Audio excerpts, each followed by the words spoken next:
اجتمعنا اليوم معناها باش نمشيو للوجدة، على أساس أنه معناها اليوم في وجدة من عدة سنوات عندنا معناها منازل مقفولة من طرف السلطة، من رغم اللي معناها قانونيا معناها ما يمكنش معناها إقفال هذه المنازل. كذلك نفس الشيء معناها من رغم اللي صادرة أحكام من القضاة معناها بمنع هذه الممارسات، وهذا الشيء متواصل من إدارة إلى أخرى تقول أنا مانيش معنية بالأمر، شوف له إدارة الأخرى، والإدارة الأخرى توجهك معناها لسلطة أخرى، ويعني معناها في 2013 ما يمكنش هذا الشيء معناها يتواصل في المغرب. اجتمعنا باش ناخذوا سيارات المتوفرة لنا باش نقوموا بالديبلاسمون هذا الوجدة، وتفاجئنا بوجود معناها أمني من مخابرات ومن بالنسبة لي أنا معناها هذا بوليس سياسي، لأن معناها منع لي معناها نشاط عادي في دولة ديمقراطية وتأمن بحقوق الإنسان. فتفاجئنا بوجود معناها مكثف من الأمن، من الشرطة، من البوليس السياسي قائم معناها بتصوير الناس المتواجدة، منع من وقوف السيارات باش معناها الناس اللي معناها قائمين على تنقل الوجدة معناها يدخلوا في السيارات ويسافروا.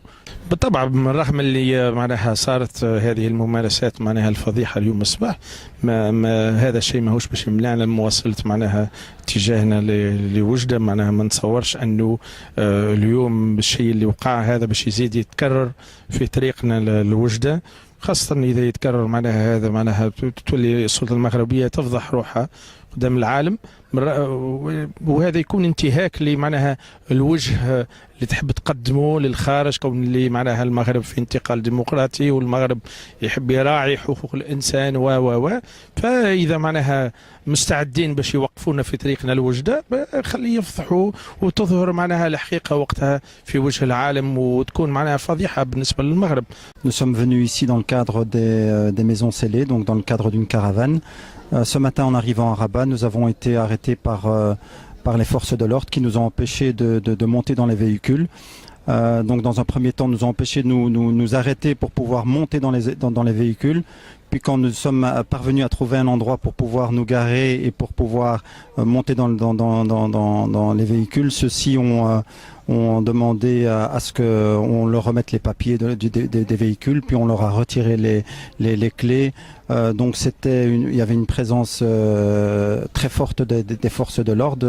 On n'avait pas compris la raison pour laquelle il y avait autant de policiers pour une petite camionnette dans laquelle il y avait 7 ou 8 personnes venues de l'étranger, dans le but de constater un des dénis de droit qui existe pour le moment ici au Maroc, et qu'on est venu s'assurer que les informations que nous avons reçues sont correctes ou pas.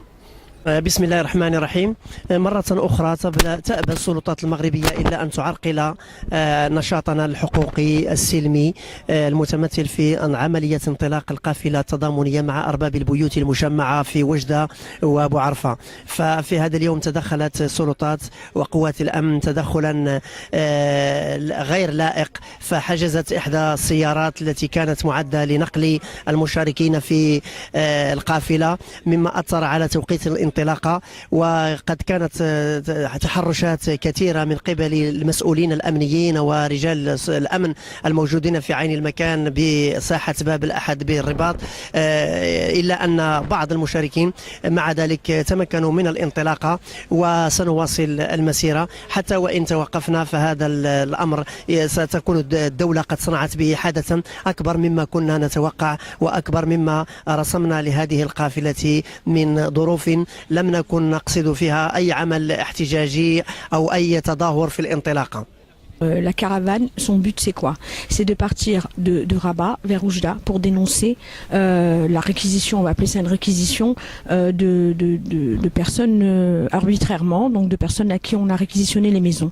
Ce qui se passe, c'est que au départ de Rabat, c'est une caravane, comme vous avez pu le voir, complètement pacifique. Son rôle, il est clair, il est pacifique, il est juste pour dénoncer des faits qui se passent dans ce pays. Et on a été surpris de rencontrer un comité d'accueil à Rabat qui a essayé de perturber tout ça. Ils ont arrêté des frères, ils ont pris des papiers, ils ont réquisitionné une voiture. Voilà, nous on veut juste dénoncer ça. Le voyage est encore long, on est toujours à Rabat. J'espère qu'il n'y aura pas d'autres phénomènes comme ce genre, mais en tout cas, en même temps, ça nous démontre qu'effectivement, on n'a pas encore changé dans ce pays. On a toujours les mêmes pratiques quand des personnes veulent, manifester ou faire des choses pacifiquement. On a ce retour de bâton qui est inadmissible. Donc, on est là pour le dénoncer. Il y a des gens avec nous qui sont venus d'un autre pays, d'autres pays, des Belges, des personnes d'autres pays, et malheureusement, ils constatent aussi avec nous. Donc voilà, le voyage est encore long. On verra ce qui va se passer. Merci beaucoup.